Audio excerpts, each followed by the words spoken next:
Welcome back to Daytime Live. Now, as we mentioned, October is Breast Cancer Awareness Month. And joining us from the Cancer Society of Jamaica is Shillian Brown. Welcome, Shillian. How are we doing? I'm great. Thanks, guys. Thanks for having me. Hey, Awesome. our pleasure. All right, so why is it important for Jamaicans to get a pink attitude for this month? Okay, so Breast Cancer Awareness Month is a month that is well recognized worldwide. It brings the awareness, the level of breast cancer that exists in the world. And in Jamaica, we have a high incidence of breast cancer. And a lot of our women are diagnosed with disease at late stage because they don't have a screening regimen. So pink attitude for this month is start your breast self-examinations, do your twice yearly clinical breast exams, and once you reach the age of 40, start your mammograms. And that's what it's all about for this month. Encouraging persons and the power of pink and pink attitude. Pink attitude, take charge of your health and get the screenings done. Oh, excellent. So you mentioned that they should start their mammograms at 40, right? But at what age Yes. should women get checked? And for those who are watching as well, what are the signs that perhaps something is amiss or afoot?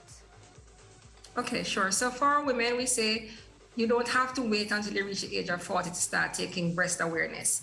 So we say to you, if you're a teenager, your early 20s, do your annual breast self-examinations, your monthly breast self-examinations rather, and your twice yearly doctor conducted or nurse conducted breast exam. And that's a clinical examination.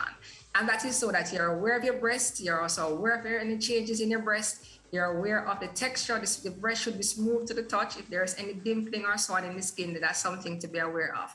If the skin, for example, gets rough, that is something also to have examined.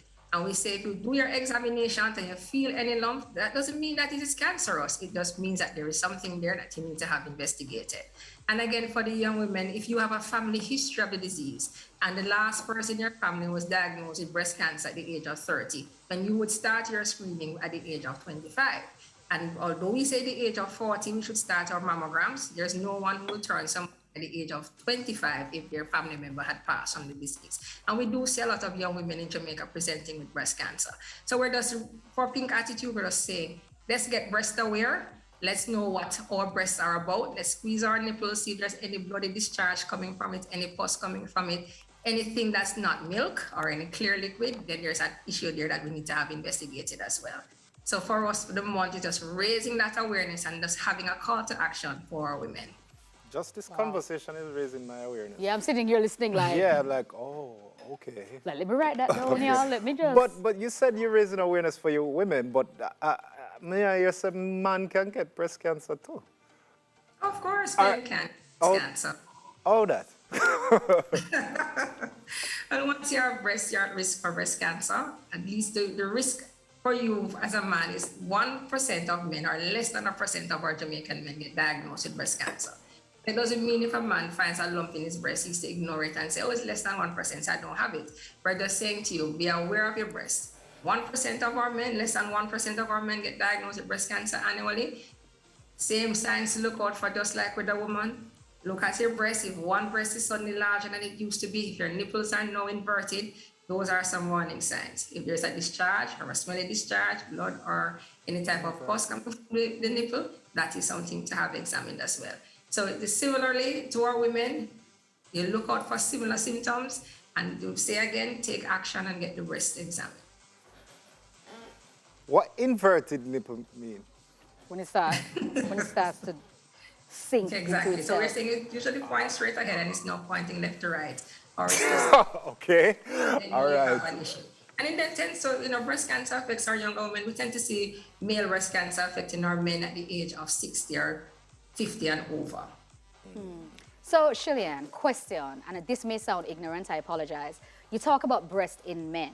You mean just the chest, or you mean men that, some men have the extra growth, or whatever, man boobs, they call it, that's the ignorant term, but I know there's a term for it. Are you saying Gynecomastia, I think.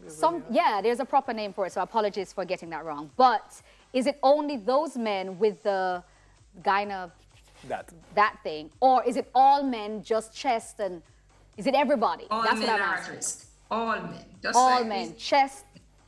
all men are at risk. Gotcha. Once you have breasts, you are at risk for breast cancer. Okay. Okay. It's the breast part that threw me off. All right, so yeah, a lot of men will be watching and say, but after But me I have don't have breasts. But Exactly. You understand where I was once you going. have something with Some nipples. chest. Once there's nipples involved, Once you have breasts or your chest have nipples, you are at risk for breast cancer. thank you for the clarity. I appreciate that. So Shirley, tell us about Pink Fridays and the other activities that you have happening this month. Sure. So Pink Fridays for us, we are raising the awareness, I said before, for breast cancer. This and every month for October. We understand that there are many circumstances now at place to put and the operations of most organizations. So we don't want anybody to miss out. So we're saying, raise your awareness in your organization, dress in pink, share those photographs, tag us on Instagram, Twitter, and Facebook, and share those photographs with the Jamaica Cancer Society, and we will in turn share them as well. And the pink attitude, again, is just about getting the awareness and getting persons to take action. Mammogram is the gold standard of screening for breast cancer. A mammogram can detect a lump 2 years before it develops into something quite serious. So we're just saying, once you reach the age of 40, get your pink attitude, sign up, call any screening center across the island, get your mammograms done. If you're below the age of 40, start doing your breast health examinations and your clinical examinations at least twice per year. And that's all we're asking our women, to have that attitude for this month of October and going forward. Okay, I have a quick question before I ask you what your social handle is. For early detection, what is the survival rate for that? Early detection, when you get everything early, what's the outlook for those persons? The outlook for persons whose cancer rather is diagnosed early is always good. The person is in good health, the cancer has been caught early, and they and their doctors have designed their screening rate, their treatment regimen. That is a perfect combination for somebody. So that person maybe don't even have to do surgery, depends on the size of the lump. Maybe don't have to do chemotherapy, maybe doesn't have to do any type of radiation.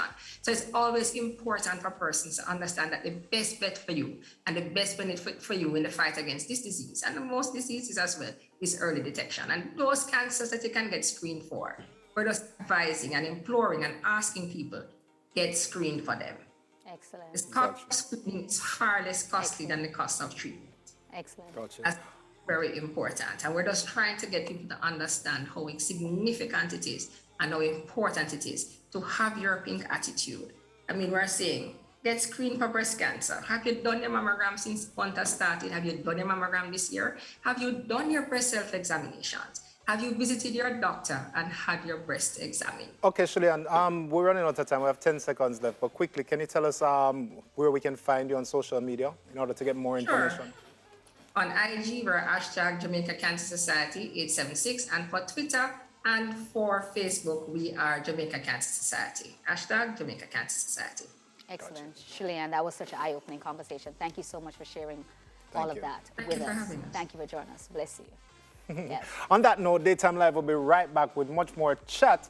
And this time, we're talking about Human Resources Week. You don't want to miss that. So far.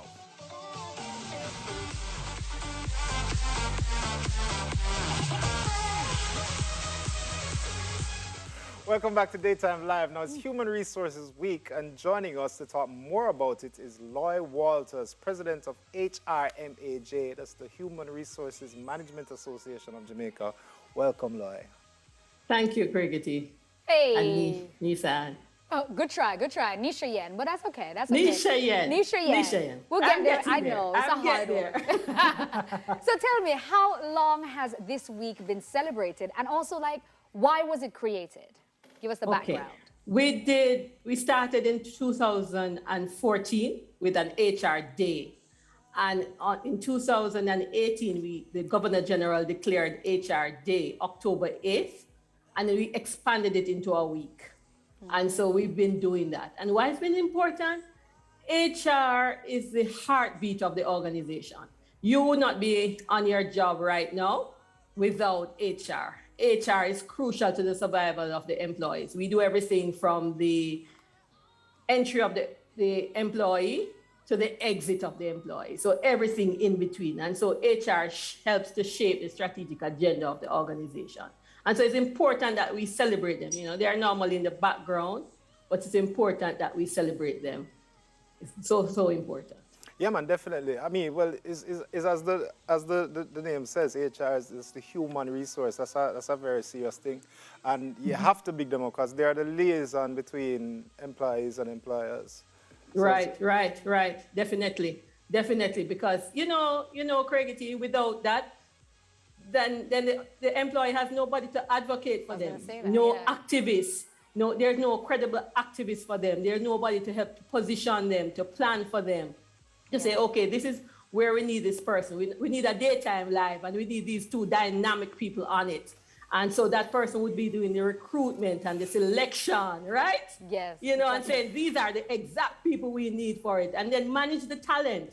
If you might come and you might say, okay, that person needs to reskill or upskill and get new skills. It does not remain in the same. So HR is that kind of advocate for that person. Gotcha. Excellent. And you said that it's gone from being a day to a week. To a whole week. To a whole week. So tell us, what is happening during the week? What are we doing? Okay. Well, we did our church service. You can still see it on YouTube. We went to Mona Baptist this year. And for the rest of the week, we have our virtual masterclass HR and Leaders Conference. Everybody is an HR manager. Would you believe that? You manage yourself. You're a human resource, right? That's right. And so it's important that people come, and the title for this week is Let's Rejuvenate, because HR has been going really hard since COVID, guys. They've been really managing the mental health of people. They have been managing health and safety. They have been doing, top communicating with staff, trying to keep staff engaged. And so they're really very tired. And some of them are probably suffering from what we call workplace fatigue. So to conquer that, we said to them, let's rejuvenate. We're having the masterclass, and we're having 2 members meeting this week. We're having one on the 6th at 7 p.m., where we're having Ms. McKinley, who is going to say, are all COVID out? Is HR tired? And we're going to have your own RGR group, Paula and Porto, who will say, let's talk, the art of public speaking for HR people. Excellent. And so we're having and then HR Day is Friday, when we celebrate all our HRs. So we have the conference in between, but it's a whole week. We have Zachary Hardin, who is, you might know Zachary Hardin. He's now on TED Talk, and we have him as our guest speaker. And we have Terrence Morey to end, who is talking about disruption. I like your program because you guys talk about disruption.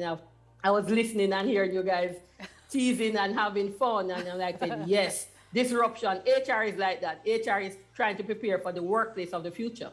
Right. In terms of that. All right. So are these activities wholly and solely for personnel in the HR department, or I know that you mentioned Everyone. that everybody is their own human resource. Craig, everybody. I know you're an entertainer, right? Did I get that correctly? Correct. Right. And so as an entertainer, you have people that you're managing. You need to come. True. You guys need to come. Yes. Nisha Yen needs to come too. Yeah, I got it, right? Okay, so you say... So everybody, whether you're in the medical profession, whether you are in HR, whether you are just managing your home, that's an entire community of HR people. Wherever you are, please come out. It's a very good conference to refresh you. Okay, so you said it's a virtual conference. It's a virtual conference. Is it free? How do we get on the platform to view the conference? Give us a little more about the specifics of that. Okay, it is not free. It is not free, but it's a minuscule payment. All you need to do is to go onto the website of HERMAJ. It is www.hrmaj.org, or you can call, let me give you the number, 876-997-7717. You can call our secretariat, and our secretariat will put you there, but it's virtual, so people can log in. But the members meeting I told you about earlier, those will be bonus sessions. Those are our free sessions. Excellent. So you can come and get a little bit of it. Love it. So quickly, how can we find you guys on social media? Just for more information. Oh, social media, sure. Yeah. We are on IG. Well, IG is up to date. We are on IG. We have HRMAJ at HRMAJ, but we also have a young professionals group because we want young people to come. We're succession planning, ladies and gentlemen. So we want to make sure. So we have a HRMAJ YP group, and you can find them on Facebook, HERMAJ Kingston, HERMAJ YP, and the website I told you about earlier. But we're on IG and Facebook. We are also on LinkedIn as well. And if it's hard for you to find those, just find my own IG, Loy Carol, and that's where we are, and you'll see some information there as well. But you can find us. It's very easy. Her match. We're coming for you, Laura. We're coming for you. Thank you so much. I'm for looking forward to seeing the names Craigie T. And what? Anisha Yen. All right. Hey. We'll All right. Thank you for joining us. We love it. Thank you for having me, and continue to have a great day and exciting day, and thank you so much. Thanks a lot, Loy. On that note, Daytime Live will be right back, and it's game time with Nisha Yen. You know, that's the most fun we have around here. We're so proud. Don't worry yourself, man. Always a lose. Don't worry yourself, man.